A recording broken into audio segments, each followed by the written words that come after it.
नमस्कार साथियों। रीट ਦੇ ਲੈਵਲ 1 ਅਤੇ ਲੈਵਲ 2 ਦੇ ਅੰਦਰ ਦੋਨੋਂ ਲੈਵਲ ਦੇ ਅੰਦਰ ਲੈਂਗੁਏਜ ਫਸਟ ਦੇ ਅੰਦਰ ਯਾਨੀ ਲੈਵਲ ਫਸਟ ਲੈਵਲ 1 ਅਤੇ ਲੈਵਲ 2 ਦੇ ਅੰਦਰ ਜੋ ਭਾਸ਼ਾ ਇੱਕ ਵਜੋਂ ਪੰਜਾਬੀ ਹੈ ਉਸ ਦੇ ਸਿਲੇਬਸ ਦੇ ਅੰਦਰ ਆਪਣੀ ਇੱਕ ਟੌਪਿਕ ਹੈ ਜਿਹੜਾ ਕਿ ਤਤਸਮ ਸ਼ਬਦ ਤਦਭਵ ਸ਼ਬਦ ਦੇਸੀ ਤੇ ਵਿਦੇਸੀ ਸ਼ਬਦ ਤੋਂ ਸੰਬੰਧਿਤ ਹੈ। ਅੱਜ ਆਪਾਂ ਉਸੇ ਦੇ ਬਾਰੇ ਗੱਲਬਾਤ ਕਰਨ ਜਾ ਰਹੇ ਹਾਂ। इस तो पहले जो आपको वीडियो मिलिया सी वो अगेतर पिछेतर के बारे सी। सब तो पहले मेरी कोशिश है कि आपको इन्होंने पॉइंटा समझाया जाए। उस तो बाद इस दे नाल जुड़े हुए होर पढ़न योग जो शब्द ने वो आपको टैलीग्राम के उपर PDF के रूप के अंदर अवेलेबल करवाए जान। इस तो बाद मैं चैनल के उपर क्वेश्चन तो किस प्रकार के पिछले वरियां के अंदर प्रश्न आए ने वो भी लैके जरूर हाज़र होवांगा।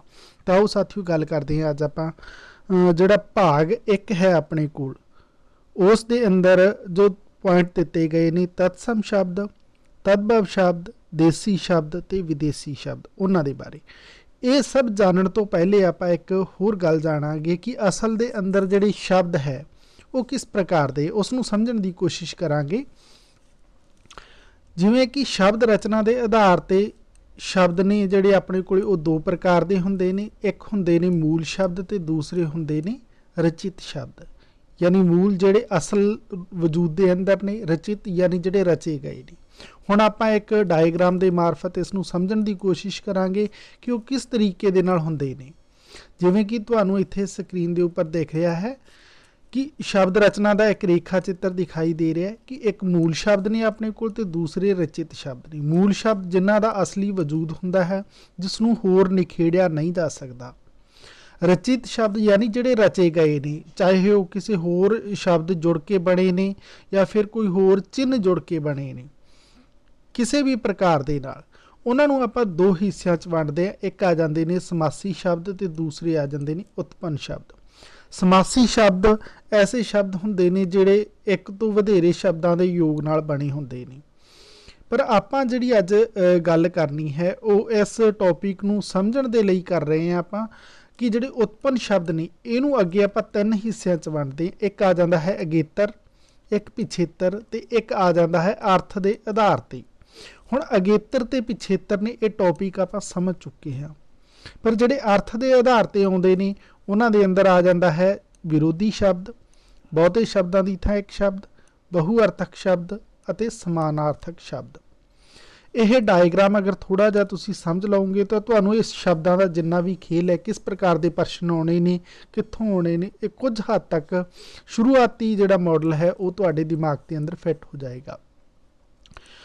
हुण जदों कि आपां इस नूं देखते हाँ कि मूल शब्द असल दे अंदर की ने ये वो शब्द हुंदे ने जो अपने स्वरूप विच असल शब्दार्थ इकाई हुंदे ने। इन्हां नूं मूल रूप विच पूर्ण इकाई मन्निया जांदा है। इन्हां नूं अगे तोड़िया नहीं जा सकता। असल विच इन्हां दी यानी ये वो शब्द हुंदे ने जिहड़े आपां उपर भी समझ के आए हाँ जिहड़े अपने असली स्वरूप के अंदर हुंदे ने। इन्हां नूं आपां होर अगे तोड़ नहीं सकते निखेड़ नहीं सकते। इन्हां दी बनतर विच किसी होर शब्द या शब्दार्थ का कोई मेल भी नहीं होया हुंदा। जिवें बाग, हुण जिवें कि इत्थे एक शब्द दिता गया है बाग, बाग नूं आपां होर तोड़ नहीं सकते। ये असली वजूद के अंदर शब्द है अपना। यानी इसका अगर आप इसनूं होर वख करने की कोशिश करांगे तो ये अर्थहीन हो जाएगा। इसलिए अर्थ भरपूर छोटी तो छोटी जिहड़ी इकाई हुंदी है वो असल के अंदर मूल एक शब्द का स्वरूप ही मन्निया जाता है। फिर आप गल करते हैं रचित शब्द यानी जिहड़े रचे गए ने। ये ऐसे शब्द हुंदे ने जिन्हां दी बनतर विच किसी होर शब्द जां शब्दार्थ का मेल होया हुंदा है जो मूल शब्द तो वख-वख ढंगां नाल बनाया जा फिर रचिया जाता है। भाषा विच ज़्यादातर शब्द रचे ही हुंदे ने जिवें कि कमज़ोर।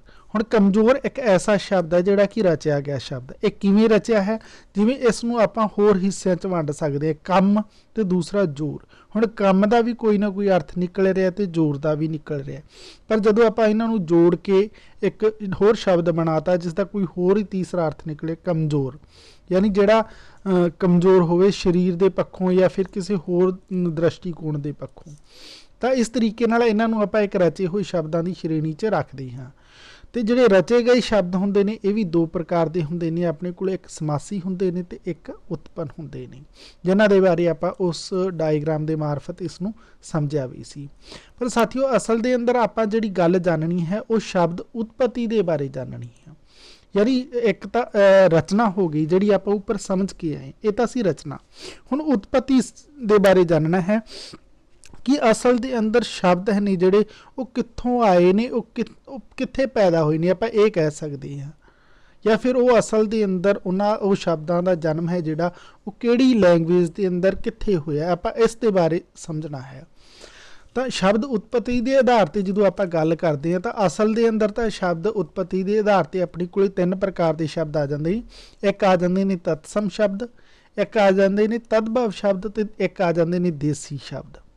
ਹੁਣ ਇਹਨਾਂ ਨੂੰ ਆਪਾਂ ਸਮਝਾਂਗੇ। ਜੇਕਰ ਇਹ ਗੱਲ ਆਪਣੀ ਸਮਝ 'ਚ ਆ ਗਈ ਤਾਂ ਇਹ ਸਮਝੋ ਜਿਹੜਾ ਇਹ ਵਾਲਾ ਟੌਪਿਕ ਹੈ ਆਪ ਦੇ ਸਿਲੇਬਸ ਦੇ ਅੰਦਰ ਤਤਸਮ, ਤਦਭਵ, ਦੇਸੀ ਤੇ ਵਿਦੇਸ਼ੀ ਦਾ, ਇਹ ਪੂਰਾ ਦਾ ਪੂਰਾ ਟੌਪਿਕ ਸਮਝ ਦੇ ਅੰਦਰ ਆ ਜਾਏਗਾ।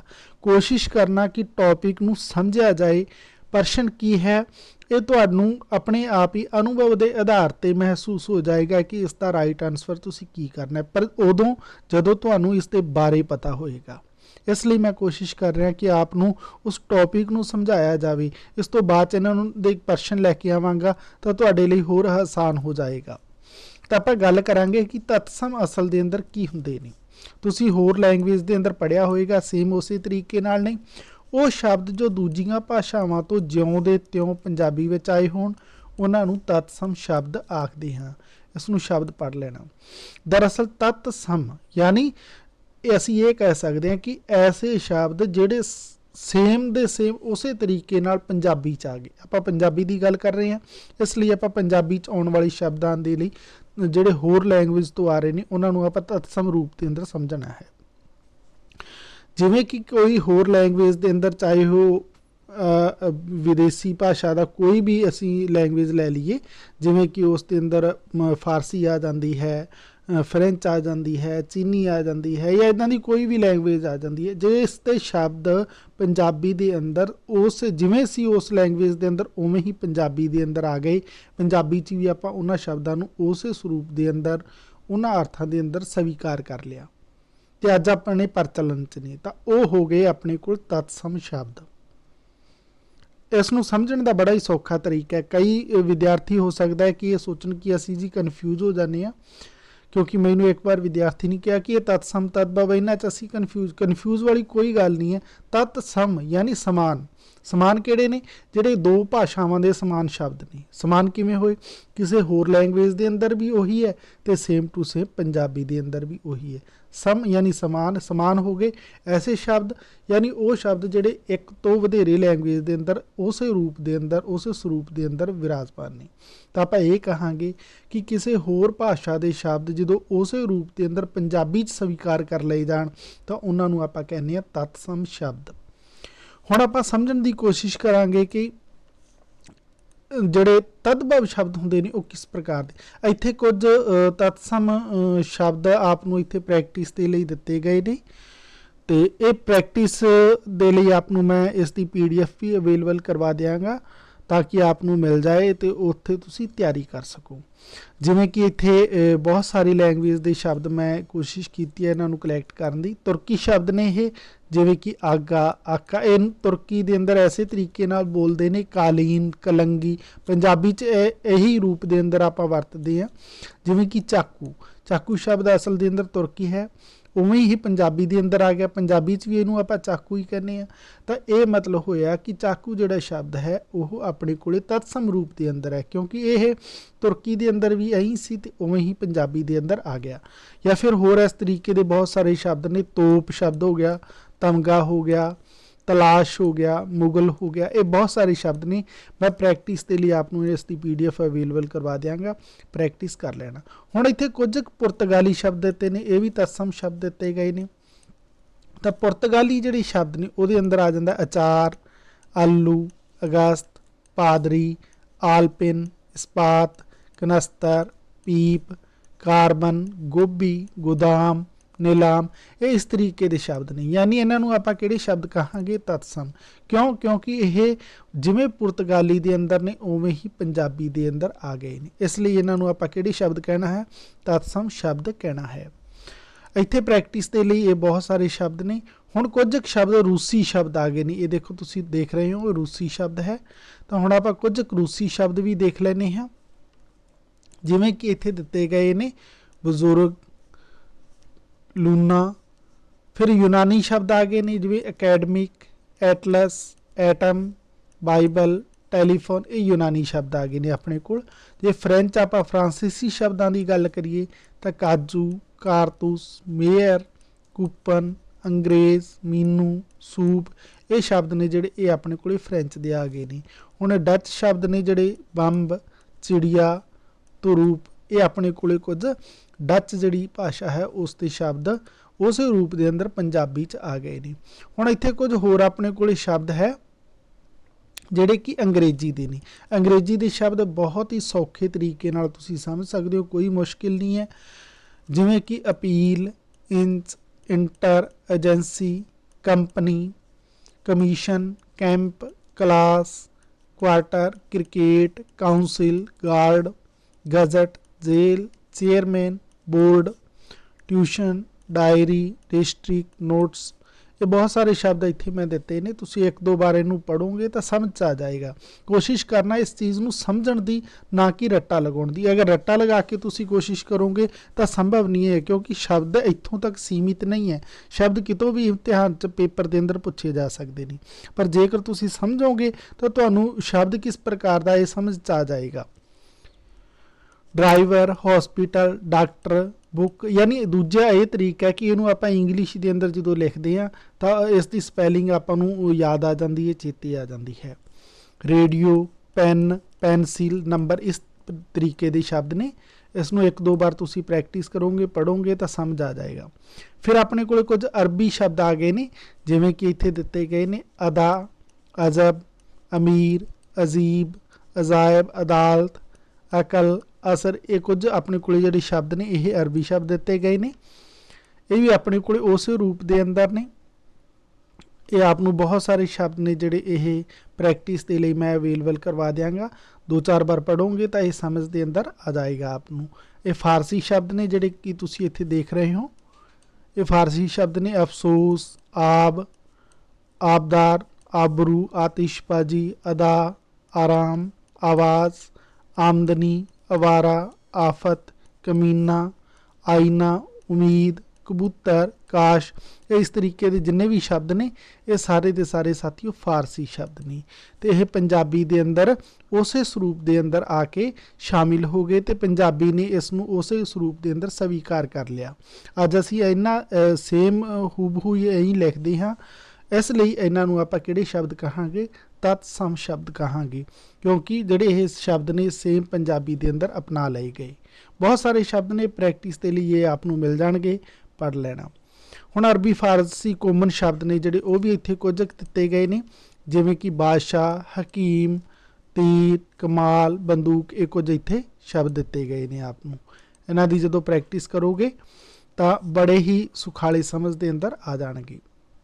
हुण साथियों आप गल करते हैं उस तो बाद तत्सम, मैनूं आस है कि समझ आ गया होगा।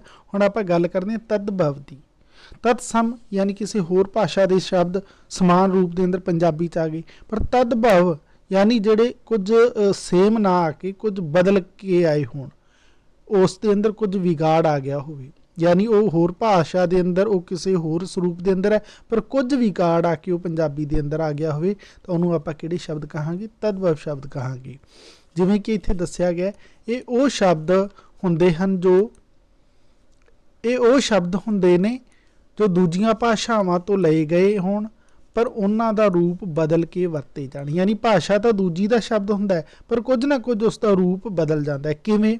जिवें कि इत्थे समझाया गया संस्कृत के अंदर दीप शब्द हुंदा है, तो उन्होंने पंजाबी च आपां की कहण लग गए, दीवा कहण लग गए। हुण संस्कृत का शब्द तो दीप है, पर पंजाबी च की हो गया, दीवा। थोड़ा जिहा विगाड़ आ गया। जो कुछ शब्द के अंदर विगाड़ आके पंजाबी के अंदर शामिल होया, तो उन्होंने आपां तदभव किया। जे वो दीप का दीप ही आप पंजाबी च कहिंदे तो तत्सम हो जाता हो। ਹੁਣ ਸੰਸਕ੍ਰਿਤ ਦਾ ਇੱਕ ਹੋਰ ਸ਼ਬਦ ਹੈ ਸ਼ੋਕ। ਸ਼ੋਕ ਨੂੰ ਪੰਜਾਬੀ 'ਚ ਆਪਾਂ ਕੀ ਕਹਿਣ ਲੱਗੇ? ਸੋਗ ਕਹਿਣ ਲੱਗੇ। ਤਾਂ ਇਹਦਾ ਮਤਲਬ ਇਹ ਤਦਭਵ ਸ਼ਬਦ ਹੈ। ਆਇਆ ਕਿੱਥੋਂ ਹੈ? ਸੰਸਕ੍ਰਿਤ ਤੋਂ ਆਇਆ ਹੈ। ਪੇਪਰ ਦੇ ਅੰਦਰ ਇਸ ਦੀ ਪਰਿਭਾਸ਼ਾ ਪੁੱਛ ਸਕਦੇ ਨੇ, ਇਹ ਪੁੱਛ ਸਕਦੇ ਨੇ ਤਤਸਮ ਤਦਭਵ ਸ਼ਬਦਾਂ ਦੀ ਪਹਿਚਾਣ ਦੇ ਬਾਰੇ ਵੀ ਪੁੱਛ ਸਕਦੇ ਨੇ। ਹੁਣ ਆਪਣੇ ਕੋਲ ਇੱਥੇ ਕੁਝ ਤਤਸਮ ਤਦਭਵ ਸ਼ਬਦ ਨੇ ਪ੍ਰੈਕਟਿਸ ਦੇ ਲਈ ਨੇ, ਜਿਵੇਂ ਕਿ ਆਪਾਂ ਇੱਥੇ ਲਾਰਡ ਹੈ, ਲਾਰਡ ਨੂੰ ਹੁਣ ਪੰਜਾਬੀ 'ਚ ਆਪਾਂ ਲਾਟ ਕਹਿਣ ਲੱਗੇ, ਤੁਸੀਂ ਕਹਾਣੀਆਂ 'ਚ ਪੜ੍ਹਿਆ ਹੋਏਗਾ। ਜਿਵੇਂ ਕਿ ਆਫਿਸਰ ਹੈ, ਉਹਨੂੰ ਆਪਾਂ ਪੰਜਾਬੀ 'ਚ ਅਫਸਰ ਕਹਿਣ ਲੱਗੇ। ਇੰਜਨ ਹੈ, ਇਹਨੂੰ ਆਪਾਂ ਇੰਜਨ ਕਹਿਣ ਲੱਗੇ। ਸਲੇਟ ਸੀ, ਇਹਨੂੰ ਆਪਾਂ ਸਲੇਟ ਕਹਿਣ ਲੱਗੇ। ਹੌਸਪੀਟਲ ਸੀ, ਉਹਨੂੰ ਆਪਾਂ ਹਸਪਤਾਲ ਕਹਿਣ ਲੱਗੇ। ਤਾਂ ਇਹ ਆਪਣੇ ਕੋਲ ਤਦਭਵ ਸ਼ਬਦ ਦੇ ਰੂਪ ਦੇ ਅੰਦਰ ਪੰਜਾਬੀ 'ਚ ਸ਼ਾਮਲ ਹੋਇਆ ਹੈ। ਜਿਵੇਂ ਮਾਈਲ ਸੀ, ਉਹਨੂੰ ਆਪਾਂ ਮੀਲ ਕਹਿਣ ਲੱਗੇ। ਇਹ ਆਪਣੇ ਕੋਲ ਜੋ ਪੰਜਾਬੀ 'ਚ ਸ਼ਬਦ ਆਏ ਨੇ, ਇਹ ਤਦਭਵ ਰੂਪ ਦੇ ਅੰਦਰ ਆਏ ਨੇ। ਸਾਥੀਓ, ਮੈਨੂੰ ਆਸ ਹੈ ਕਿ ਆਪ ਨੂੰ ਤਦਭਵ ਤੇ ਤਤਸਮ ਜਿਹੜੇ ਸ਼ਬਦ ਨੇ ਇਹਨਾਂ ਦਾ ਸਮਝ ਆ ਗਈ ਹੋਗੀ। ਪਰ ਹੁਣ ਆਪਾਂ ਗੱਲ ਕਰਦੇ ਹਾਂ ਦੇਸੀ ਸ਼ਬਦਾਂ ਦੀ। ਅਸਲ ਦੇ ਅੰਦਰ ਦੇਸੀ ਸ਼ਬਦ ਕਿਹੜੇ ਹੁੰਦੇ ਨੇ? ਪਹਿਲਾਂ ਤਾਂ ਆਪਾਂ ਇਹੀ ਦੇਖਾਂਗੇ। ਦੇਸੀ ਸ਼ਬਦਾਂ ਤੋਂ ਭਾਵ ਹੈ ਕਿ ਇਹ ਉਹ ਸ਼ਬਦ ਜੋ ਆਪਣੇ ਦੇਸ਼ ਤੋਂ ਲੈ ਲੋਕ ਜੀਵਨ ਦੇ ਸ਼ਬਦ ਹੋਣ ਜਾਂ ਫਿਰ ਆਪਣੀ ਮੂਲ ਸੰਸਕ੍ਰਿਤੀ ਦੇ ਸ਼ਬਦ ਹੋਣ। ਐਸੇ ਸ਼ਬਦ ਜ਼ਿਆਦਾਤਰ ਕਿੱਤਿਆਂ ਯਾਨੀ ਜਿਹੜੇ ਕੰਮ ਹੁੰਦੇ ਨੇ, ਸੰਦਾਂ ਖਾਣ ਪੀਣ ਨਾਲ ਸੰਬੰਧਿਤ ਹੁੰਦੇ ਨੇ। ਯਾਨੀ ਦੇਸੀ ਸ਼ਬਦ ਉਹ ਹੁੰਦੇ ਨੇ ਜਿਹੜੇ ਕਿ ਸਾਡੇ, ਅਸੀਂ ਕਹਿ ਸਕਦੇ ਹਾਂ, ਸਾਡੇ ਲੋਕ ਜੀਵਨ ਦੇ ਹੋਣ, ਸਾਡੇ ਕਲਚਰ ਦੇ ਹੋਣ। ਕਲਚਰ ਦੇ ਅੰਦਰ ਅਸੀਂ ਆਮ ਜੀਵਨ ਦੇ ਅੰਦਰ ਜਿਹੜੇ ਸ਼ਬਦ ਵਰਤਦੇ ਆ ਨਾ, ਉਹਨਾਂ ਨੂੰ ਆਪਾਂ ਦੇਸੀ ਸ਼ਬਦ ਕਹਿ ਦਿੰਦੇ ਹਾਂ। ਜਿਵੇਂ ਕਿ ਐਗਜ਼ਾਮਪਲ ਦੇ ਲਈ ਆਪਣੇ ਕੋਲ ਹੈ ਇੱਥੇ ਮੰਜੀ, ਛਾਤੀ, ਇੱਟ, ਕੱਦੂ। ਤੁਸੀਂ ਦੂਜਾ ਤਰੀਕਾ ਇਸ ਦਾ ਇਹ ਹੈ ਕਿ ਸਾਡੇ ਕੋਲ ਜਿਹੜੀਆਂ ਪੰਜਾਬੀ ਦੀਆਂ ਦੂਸਰੀਆਂ ਭਾਸ਼ਾਵਾਂ ਆ ਜਾਂਦੀਆਂ ਨੇ, ਉਹਨਾਂ 'ਚ ਜਿਹੜੇ ਸ਼ਬਦ ਸ਼ਾਮਲ ਹੁੰਦੇ ਨੇ ਉਹ ਸਾਰੇ ਦੇ ਸਾਰੇ ਸਾਡੇ ਕੋਲ ਦੇਸੀ ਸ਼ਬਦ ਦੇ ਤੌਰ 'ਤੇ ਪਹਿਚਾਣੇ ਜਾਂਦੇ ਨੇ। ਵਿਦੇਸ਼ੀ ਸ਼ਬਦ ਉਹ ਹੁੰਦੇ ਨੇ ਜਿਹੜੇ ਕਿਸੇ ਹੋਰ ਦੇਸ਼ ਦੇ ਹੋਣ, ਅਤੇ ਪੰਜਾਬੀ ਦੇ ਅੰਦਰ ਆਪਾਂ ਉਸੇ ਤਰੀਕੇ ਨਾਲ ਉਹਨਾਂ ਨੂੰ ਵਰਤਦੇ ਹਾਂ। ਤਾਂ ਉਹ ਵਿਦੇਸ਼ੀ ਬਹੁਤ ਹੀ ਸਿੰਪਲ ਹੈ, ਬਿਲਕੁਲ ਸਰਲ ਹੈ। ਆਪ ਨੂੰ ਇਹਨਾਂ ਦੇ ਕੁਐਸਚਨ ਵੀ ਮੈਂ ਅਵੇਲੇਬਲ ਕਰਵਾਵਾਂਗਾ, ਜਿੱਥੋਂ ਆਪ ਨੂੰ ਸਮਝ ਹੋਏਗੀ। ਇਸ ਦੀ PDF ਅਵੇਲੇਬਲ ਕਰਵਾਵਾਂਗਾ, ਅਤੇ ਉਹ ਤੁਸੀਂ ਜ਼ਰੂਰ ਪ੍ਰੈਕਟਿਸ ਕਰਨਾ, 2-3 ਵਾਰ ਉਸ ਨੂੰ ਪੜ੍ਹ ਕੇ ਦੇਖ ਲੈਣਾ ਅਲੱਗ-ਅਲੱਗ ਸਮੇਂ ਦੇ ਅੰਦਰ। ਮੈਨੂੰ ਆਸ ਹੈ ਕਿ ਇੰਨੇ ਨਾਲ ਆਪ ਦਾ ਇੱਕ ਸਰਲ ਟੌਪਿਕ ਹੈ ਜਿਹੜਾ ਬੜਾ ਹੀ ਮਜ਼ਬੂਤ ਅਤੇ ਤੁਹਾਡੇ ਸਮਝ ਦੇ ਅੰਦਰ ਆ ਜਾਏਗਾ, ਜਿਸ ਦੇ ਨਾਲ ਤੁਸੀਂ ਇਸ ਸੰਬੰਧੀ ਪੁੱਛੇ ਜਾਣ ਵਾਲੇ ਹਰ ਇੱਕ ਪ੍ਰਸ਼ਨ ਨੂੰ ਬਿਲਕੁਲ ਸਹੀ ਕਰਨ ਦੇ ਅੰਦਰ ਕਾਮਯਾਬ ਹੋਵੋਗੇ। ਐਸੇ ਆਸ ਦੇ ਨਾਲ ਸਾਥੀਓ ਮਿਲਦਾ ਹਾਂ ਅਗਲੇ ਟੌਪਿਕ ਦੇ ਅੰਦਰ। ਉਦੋਂ ਤੱਕ ਦੇ ਲਈ ਧੰਨਵਾਦ ਸਾਥੀਓ।